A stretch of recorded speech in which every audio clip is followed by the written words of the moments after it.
She begged for her life. Shut up. And for the life of the baby inside of her. I wouldn't necessarily call John Doe psychotic, schizophrenic, or anything like that. What I would probably say, what he would probably fit is antisocial personality disorder, which just goes into symptoms like hurting other people, hurting animals, having lack of empathy. He would definitely qualify for something like that. Hi there, my name is Dr.Konstantin Lukin, and I'm a licensed clinical psychologist. You're watching Screen Time Sessions, where we break down the psychology behind your favorite movies and TV shows. Today, we're watching SE7EN. A hard place. I don't know why I asked you to come. Why don't you talk to him about it? So what we're noticing in this scene is that Tracy just moved to a new city from upstate into a major urban environment. As you probably saw during the scene, what you'll notice is that she's beginning to clearly state some of the symptoms that go along with what we call major depressive disorder. Now, if a patient like that would come into my office, obviously, first and foremost, what I would do is try to get a better sense of some of the symptoms that are going on. Again, some of the things that I'm saying might be just conjecture, but based on what she's saying, it would be an important part of me to start probing. Can you tell me a little bit about just your mood in general? Can you tell me about whether you're able to experience anything pleasant in your life? Are you noticing that you're sleeping more, sleeping less, eating more, eating less? Are you beginning to have thoughts about any type of self-injurious behavior? Are you actually having a plan about it, right? Just to kind of get a much better picture of what's going on from a symptom point of view, to be able to, organize those symptoms into a particular disorder. Hey, how did you get like this? I want to know. I just don't think I can continue to live in a place that embraces and nurtures apathy as if it was a virtue. So let's kind of talk through Somerset first. What is he basically saying? That apathy works, right? He's basically saying if you do not care, you can get yourself through life. If you want to take the easy path out, be beating kids or drugs or alcohol, he's just noticing it's all around, and one of the ways that he's coping with it is like, yeah, kind of makes sense to him. And he's beginning to say that he can't do that anymore. When we transition over to Mills, I really like what he said, because he's actually calling him on his bullshit. He's saying, you don't believe that. You only believe it because you're interested in retiring. And I have to be honest, as a psychologist, I would totally do the same thing. Maybe not as in a confrontational way like that, but noticing and pointing to Somerset, hold on a second, you've been doing this for so long. You're so diligent about this job. Even though you say you don't care, it appears that you actually do. So I really like what Mills did there to kind of actually help Somerset to see and to cognitively shift how he sees life. You also notice that Mills especially talked about these people are mentally crazy, and this is sort of obviously a very outdated notion, but if you go back to the 1930s, 40s, and 50s, that was sort of the classification. Basically, you're crazy or you're not. Very black and white. And some of these people, again, back in the early 20th century, would be completely locked up. Sometimes they were kept in cages. So we've gone a really long way to actually deconstruct the idea of what it means to have a disorder. So this idea of just like people are crazy, doesn't really exist anymore. We have a lot more comprehensive and more streamlined ways of how to explain it. Most people, however, when they talk about crazy or insane, what they really mean is disordered thinking. Disordered thinking is when people are talking about in this tangential way of ideas that don't really logically go together. So if that's the definition that we're going to go with, that of crazy or insane, it's just disordered. You want me to agree with you, and you want me to say, yeah, you're right, it's up, it's a mess, we should all go live in a log cabin. But I won't. I won't say that. I don't agree with you. I do not. Now, if we jump to Mills, You'll notice that he's talking about that he does not agree at all. Why doesn't he agree? Because he's newer to the Force, right? He's now interested in actually making a difference. Although when Somerset says it, Mills goes like, whatever, whatever. But you notice he has a lot more energy, a lot more optimism. To be honest with you, I really wouldn't call him somebody who embraces sort of this Pollyannish view. I don't think so at all. I just think that he's coming in and he has an outlook that he wants to help. He sees the things that are going on, but he chooses to believe that there's still good in people, and then he's there to make potentially a small but still a difference in the world. And I think that's a stark contrast between the two. So when you see Mills passionately saying, I do not agree with you, it really is a stark contrast between how Somerset sees things at this point in time and how Mills is seeing the life at this time. And again, as you watch the movie, you'll notice how those two things will come to a particular crash later in the movie. Innocent? Is that supposed to be funny? A man who, if you saw him on the street, you'd point him out to your friends so that they could join you in mocking him? A man who, if you saw him while you were eating, you wouldn't be able to finish your meal? Only in a world this shitty could you even try to say these were innocent people and keep a straight face? Now, if we switch to John Doe, he gives us a really good reason for what he did. Now, when I mean good does not mean that I agree with it. It just means that he has this particular mindset and a view that we embrace apathy. Remember, that's also something that Somerset was talking about before. And notice the juxtaposition or the difference in terms of how Somerset is dealing with this apathy versus how John Doe is going to deal with the apathy that he can't tolerate, right? Like he actually took things into his own hands. He talks about how none of the peoples that he's killed were actually innocent. All of these people were doing something that he disagrees with. He also talks about how in this shitty world are these people being considered innocent, right? When you're beginning to really listen, it is not too difficult to get caught up in some of the reasoning that he presents. But let's not remember, he also killed all those people. Right, so let's also think about the lack of empathy that he's able to provide to some of his victims. Again, lack of empathy, the ability to not attune to what someone else is going to, is also a common feature of psychopathy. And individuals that are able to just kill indiscriminately, there is some research to suggest that their connection between the prefrontal cortex and their amygdala, sort of the feeling part and their thinking part, is a little bit removed. It's a little bit severed, which allows for this lack of empathy to actually be in that person. So you really begin to highlight and begin to see how that's true for John Doe. We see a deadly sin on every street corner, in every home, and we tolerate it. We tolerate it because it's common. It's trivial. We tolerate it morning, noon, and night.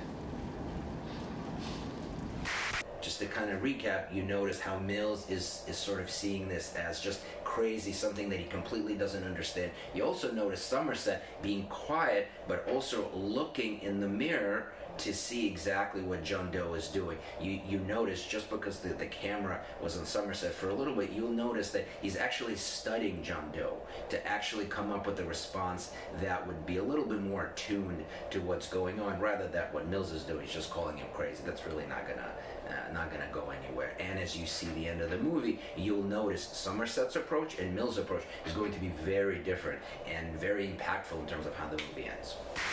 You tell me that's not true. That's not true. Become vengeance, David. Ah, she's all right. You tell me. Become wrath. Tell me she's all right! Wow, another obviously very powerful scene here.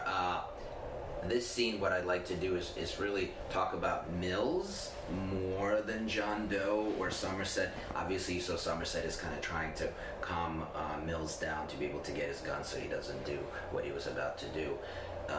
With John Doe, you could probably tell what he was trying to do is just complete the 7 deadly sins, right? Where he's envy and Mills is wrath. So that's obviously there in this movie as well. But one thing I do want to highlight in terms of Mills and why he was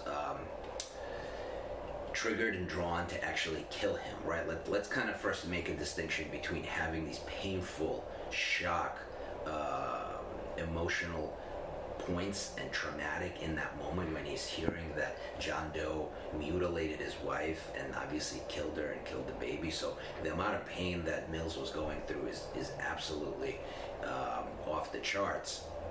And also what I want to point out is that, remember, when you were watching the movie, you've noticed that although I wouldn't necessarily say that Mills had a Pollyannish view of life, he was a bit like noticing mostly the positive elements, trying to save it, and really moving away from acknowledging that it is a very difficult place to live in, that there is a lot of pain in this city, kind of like what Somerset was saying.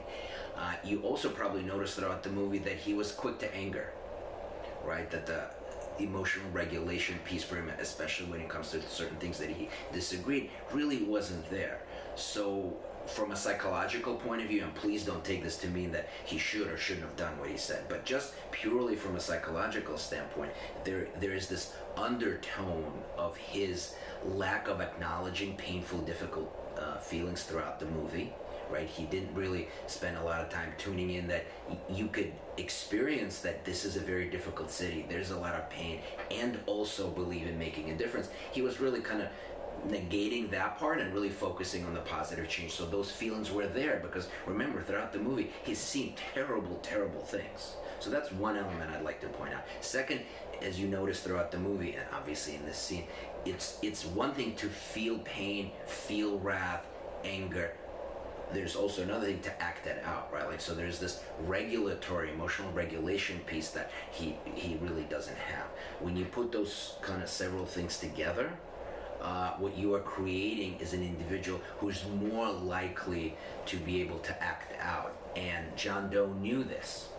And that's why, if you look at the whole movie, why John Doe was able to bring Mills into his plan, because he was able to attune to that. He knew that he would lose his shit. He knew that his regulation of his anger, especially in the context of such pain, would lead him to kill John Doe. So if you're looking from that point of view, John Doe did an excellent job of choosing his right victim, which would be Mills in this case. Ernest Hemingway once wrote, "The world is a fine place and worth fighting for." I agree with the second part. First of all, love the quote.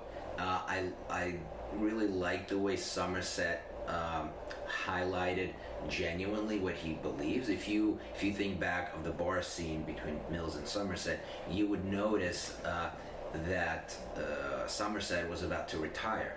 Right, because he was just giving up on this apathy, saying he doesn't want to do this anymore. He doesn't really see the value in continuing his line of work. Notice here, at the end of the movie, you're beginning to notice that he might have shifted that a little bit. He didn't go all the way Pollyannish, this is a wonderful world, everybody should get along. He didn't really acknowledge the fine place in the quote, because he doesn't believe that. He still believes that it's a pretty shitty place. However, he's now embracing the idea, however the world is, it is worth saving for. And that's where you kind of begin a little bit of hint of hopefulness, a little bit of, you can even say, some optimism that this world could potentially be saved. So you notice that Somerset came almost like full circle from giving up on this world to at least beginning to exhibit some sign of hope for this world. And that's really the powerful piece of this last scene. I wouldn't necessarily call John Doe psychotic, schizophrenic, or anything like that. What I would probably say, what he would probably fit, is antisocial personality disorder, which just goes into symptoms like hurting other people, hurting animals, having lack of empathy. He would definitely qualify for something like that. The interesting part to kind of reflect on here, which really wasn't shown in the movie, is like, why did John Doe become John Doe? Like, what must have happened to him that he's interested in all of these books that he's read during the movie and just the actions that he's taken, right? Remember, there's elements of antisocial personality disorder, elements of narcissism, elements of psychopathy. So there's a couple of things that you may want to kind of pay attention to. Now, to kind of go off script a bit and to think what might have happened, I mean, there must have been some severe trauma that has happened, potentially some sort of physical abuse, potentially almost sounds like some level of torture, because again, if you see the movie, he didn't just kill those people, he did it in this very specific way, which if you think about the person who was obese, he was chained for a year to a bed. So notice the torture that he also inflicted upon some of the victims. So again, really suggests that there is some sort of a proportional torture that he must have experienced himself in order to inflict that type of damage on other people. So to me, there must have been something very significant, very prolonged, very intense, very painful that must have happened in John Doe's life in order to be able to really become the character that he's become in this movie. So first of all, I want to say that this is an absolutely phenomenal movie. I mean, if psychological thrillers, this is really one of the top. The one thing that comes to mind is, I mean, if we think about the John Doe character, there's one thing to look at people and look through their bullshit and be able to see that we all are struggling, we're all not perfect, we all make mistakes. It's a completely different thing to take things into your own hands and start killing people, right? Because if you really watch this movie, you can begin to identify with a lot of different characters. But if we kind of bring ourselves back a little bit, he was literally killing people in the most vile, terrible way, right? I just kind of want to put that out there because his scene in the car when they were driving to the last scene, one could say he's making a point of why he did it. Now again, as psychologists, as clinicians, as people, we may want to kind of remove ourselves and say like, yes, there's many things that are wrong with this world. There's many things that we need to work on, but we definitely don't take things into our own hand and start killing people, right? It goes without saying, but I did kind of want to highlight that fact that that's kind of important. Another thing that comes to mind, as police officers, you can begin to see how, being in the force for a really long time, you see a lot of things that go wrong.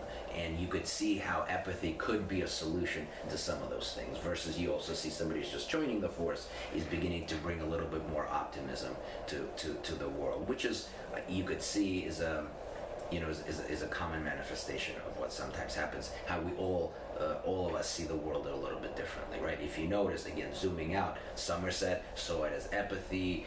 Maybe you should give up on this world. Mills is seeing it, no, I want to fix this world. You see John Doe beginning to look at this world. I'm going to take vengeance. I'm going to be the one that's actually taking actions into my own hands and showing how people are messed up. You also notice Mill's wife, who is struggling with potentially depression, isolation, loneliness, right? So you're seeing all of those characters having a different psychological experience, and at the end you see how that all comes together. So from a psychological standpoint, this is an absolutely phenomenal movie. I give it an A+.